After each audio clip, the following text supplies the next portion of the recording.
जंतर मंतर पे कॉकरोच जनता पार्टी के प्रोटेस्ट के दौरान जिन लड़कियों ने गाली मकी थी, उनमें से एक ये लड़की है जो आप इसको बहुत अच्छे से जानते होंगे। ये देखो, मैं फोटो दिखा रहा हूँ।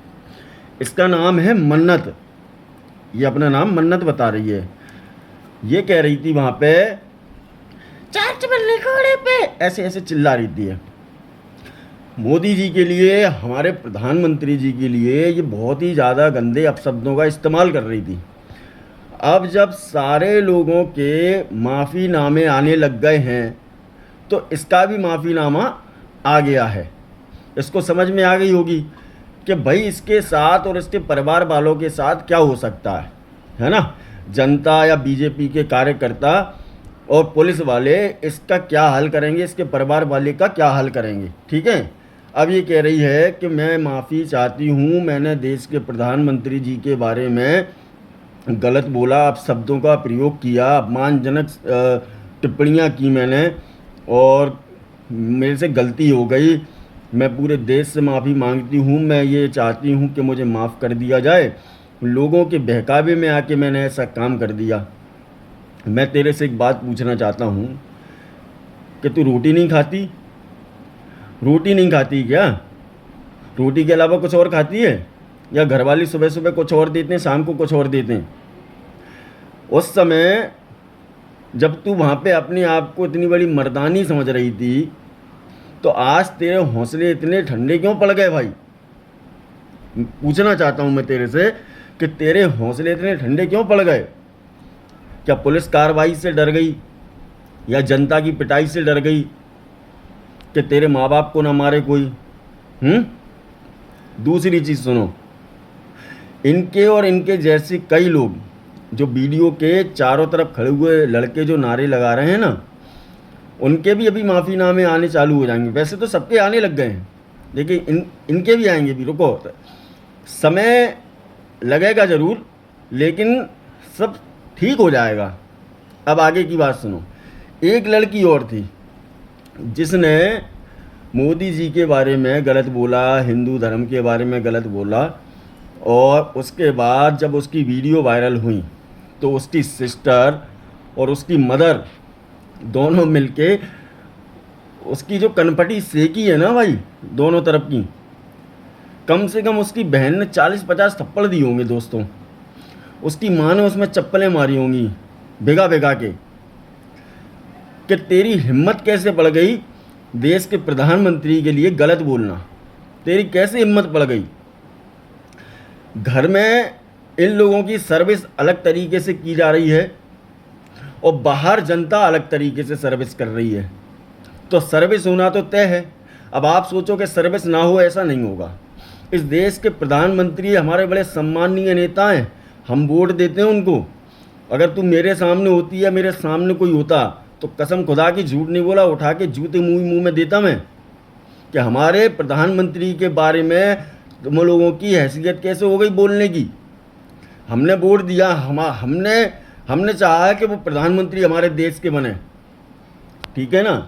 अब आगे की बात सुनो। झारखंड में जो वो चल रहा है, क्या नाम है, प्रोटेस्ट चल रहा है छात्रों का, जेपीएससी का, झारखंड पब्लिक सर्विस कमीशन वाला जो पेपर लीक हुआ है।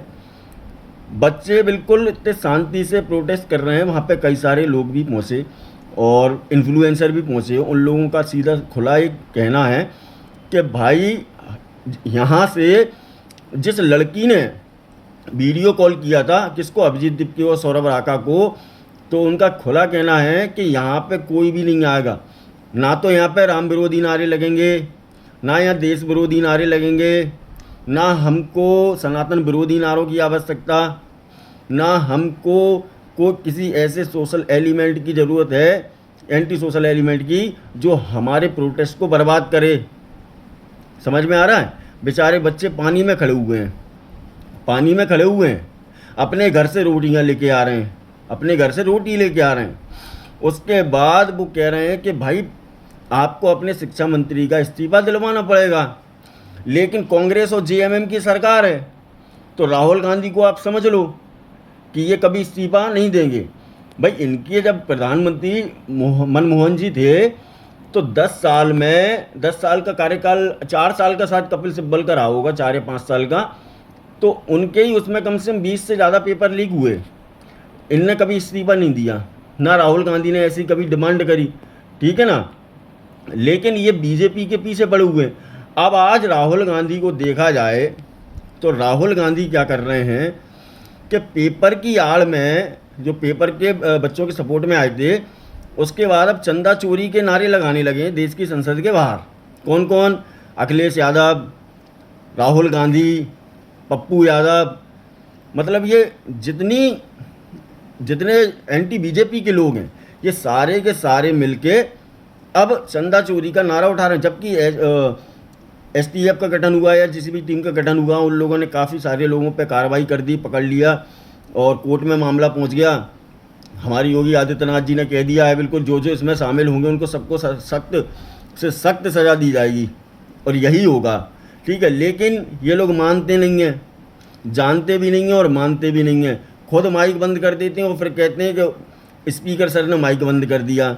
दूसरी चीज़ ये है कि पप्पू यादव जो अपने आप को नेता समझ रहे थे इतना बड़ा, कि भगवान राम के पोस्टर को लेके समाजवादी पार्टियों के सांसदों के पैरों में सिर रख रहे थे ना, और पैर छू रहे थे, फोटो नीचे रख रहे थे हमारे मर्यादा पुरुषोत्तम श्री राम भगवान का।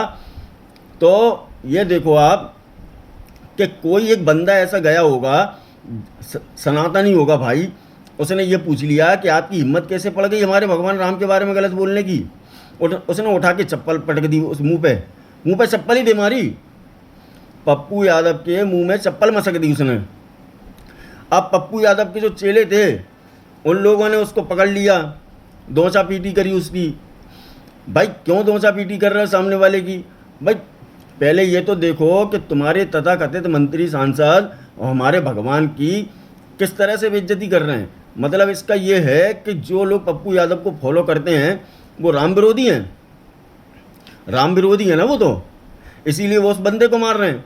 नहीं तो वहाँ पे जितने लोग भी खड़े थे पप्पू यादव के मुंह पे काली स्याही फेंकना थी, जूतों की माला डालना थी कि भाई आप किसी भी धर्म के जो आस्था का केंद्र है भगवान राम, उनके बारे में आप कैसे बोल गए।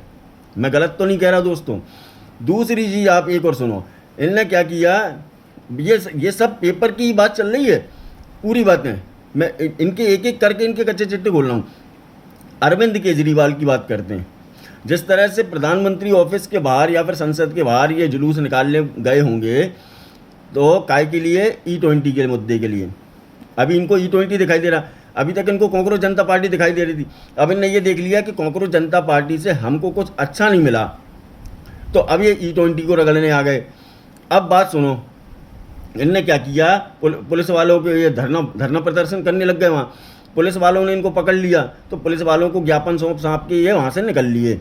अब मैं इनसे ये एक बात पूछना चाहता हूँ कि अरविंद केजरीवाल पंजाब के छात्रों के लिए क्या, झारखंड के छात्रों के लिए क्या, कर्नाटक के छात्रों के लिए क्या?